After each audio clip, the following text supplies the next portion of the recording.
दाल बनाएं और अच्छी और जायकेदार बनाएं, इससे बेहतर तो और कुछ हो ही नहीं सकता। तो आज मैं आपके लिए लाई हूँ बहुत ही मज़ेदार जायकेदार दाल की रेसिपी, जिसे बनाना बहुत ही आसान है।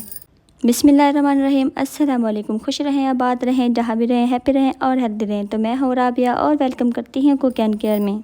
तो स्टार्ट करते हैं इसको बनाना। तो सबसे पहले मैंने यहाँ कुछ मसाले लिए हैं और मैंने मूंग मसर की दाल ली है। तो मैंने मूंग की दाल मैंने ज़्यादा इस्तेमाल की है और मसर की दाल मैंने थोड़ी इस्तेमाल की है। तो 1 पाव के करीब मूंग मसर की दाल है। इसे मैंने अच्छी तरह से वॉश कर लिया है। देख सकते हैं कि पानी बिल्कुल साफ़ है और मैंने इसमें 4 गिलास पानी के डाल दिया है और इसको ऊपर गर्म होने के लिए रख दिया है।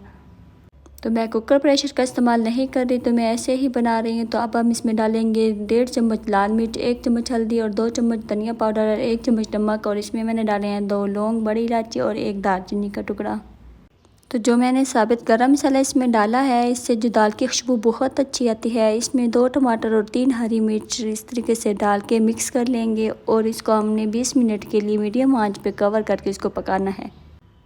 तो दाल बहुत से तरीक़ों से बनती है। कुछ लोग बिल्कुल मैश की हुई बनाते हैं और कुछ बिल्कुल थोड़ी सी खड़ी खड़ी रखते हैं। तो मैं इसको खड़ी खड़ी ही रखूँगी, बिल्कुल मैश की हुई नहीं बना रही। तो अब हम इसको 20 मिनट के लिए कवर करके पकाएंगे और कमेंट में बताएं कि आपको कौन सी दाल पसंद है। और अब हम इसको चेक कर लेंगे, 20 मिनट हो चुके हैं तो दाल बिल्कुल रेडी है। अब हम इसका तड़का लगा लेंगे। तो 1 चम्मच ऑयल डाला है, 1 चम्मच जीरा, 1 चम्मच लहसुन अदरक पेस्ट और साबित गोल लाल मिर्च और 3 हरी मिर्चें। इसको अच्छी तरीके से मीडियम आंच पे लाइट ब्राउन कर लेंगे। इससे जो खुशबू है बहुत अच्छी आएगी।